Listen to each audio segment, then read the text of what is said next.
À la veille du conclave, le silence auquel on pourrait s'attendre n'est tout simplement pas là.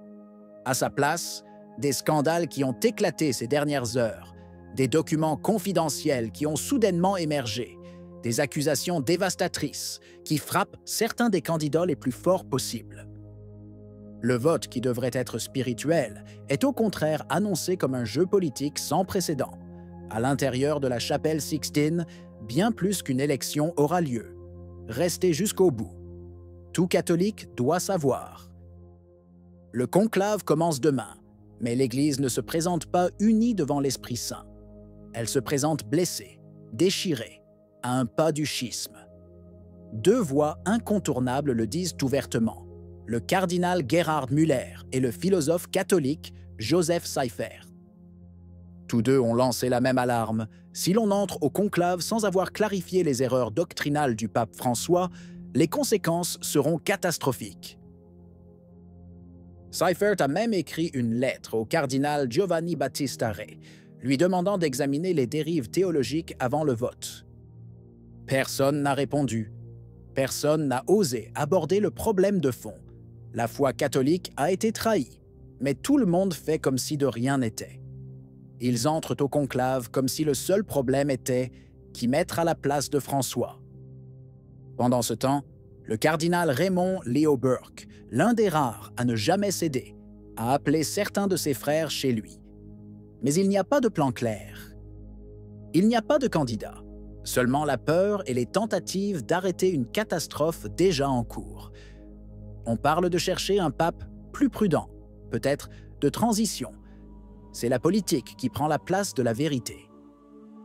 C'est pourquoi ce conclave est le plus dangereux des derniers siècles. Ce qui est en jeu n'est pas seulement le nom d'un nouveau pontife, mais l'identité même de l'Église. Et si les cardinaux conservateurs décident de négocier plutôt que de résister, ils seront complices de la dissolution. Et puis le scandale. À la veille du conclave, une signature est devenue un boulet. Celle du cardinal Pietro Parolin, secrétaire d'État et principal papabile, sur le dernier document qui a autorisé l'opération financière la plus désastreuse et la plus embarrassante de l'histoire récente du Vatican, l'affaire de Sloane Avenue. Tout est écrit noir sur blanc.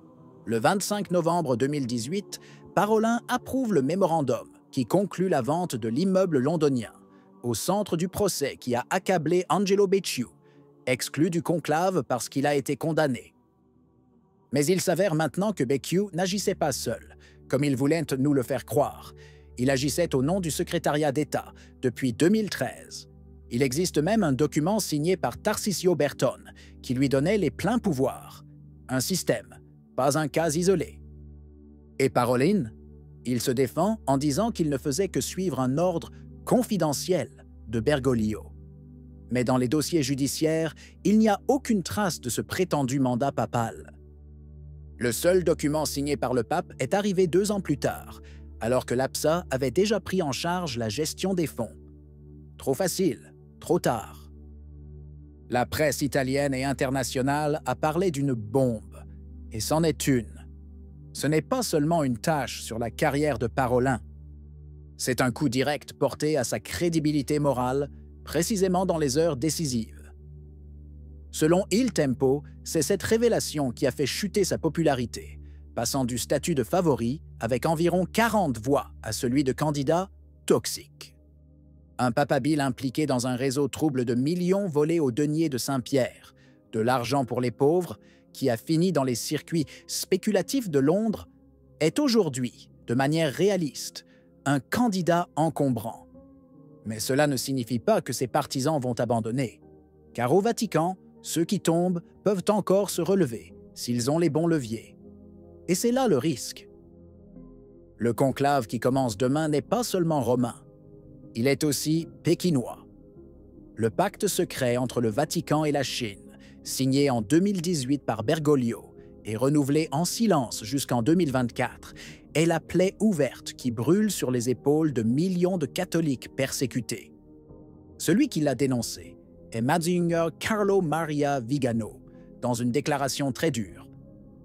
Le Saint-Siège, sous François, a vendu les fidèles chinois au Parti communiste en échange de complicité politique, du silence international et, selon le dissident Guo Wengui, de 1,6 milliard de dollars par an.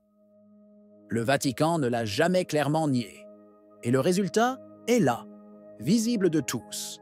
Des évêques nommés illégalement par le gouvernement chinois, des arrestations, des tortures, des camps de rééducation. Le cas le plus sensationnel est celui de Mgr Thaddeus Ma d'Aquin, nommé par Benoît XVI puis immédiatement arrêté pour avoir refusé d'adhérer à l'Église patriotique.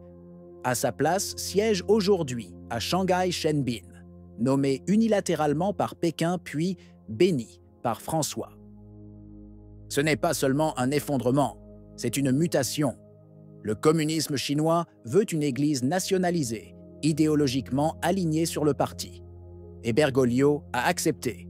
Il est même resté silencieux lorsque le cardinal Zen a été jugé.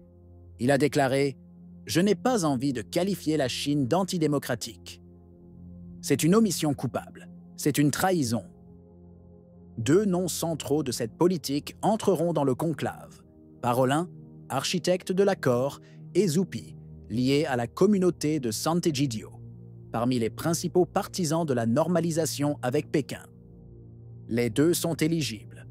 Tous deux portent la marque d'une église sinisée, prête à échanger la fidélité apostolique contre la bienveillance des régimes. La presse les accuse d'être des émissaires de la Chine communiste. Ce n'est pas une insulte, c'est une question légitime. À la veille du conclave, les insultes ne sont que le reflet superficiel d'un conflit souterrain. Mais les noms parlent aussi d'eux-mêmes. Parolin était le grand favori. 40 voix estimées, une machine diplomatique derrière lui, le soutien de la Chine. Mais la signature de l'accord de Sloane Avenue l'a brûlé.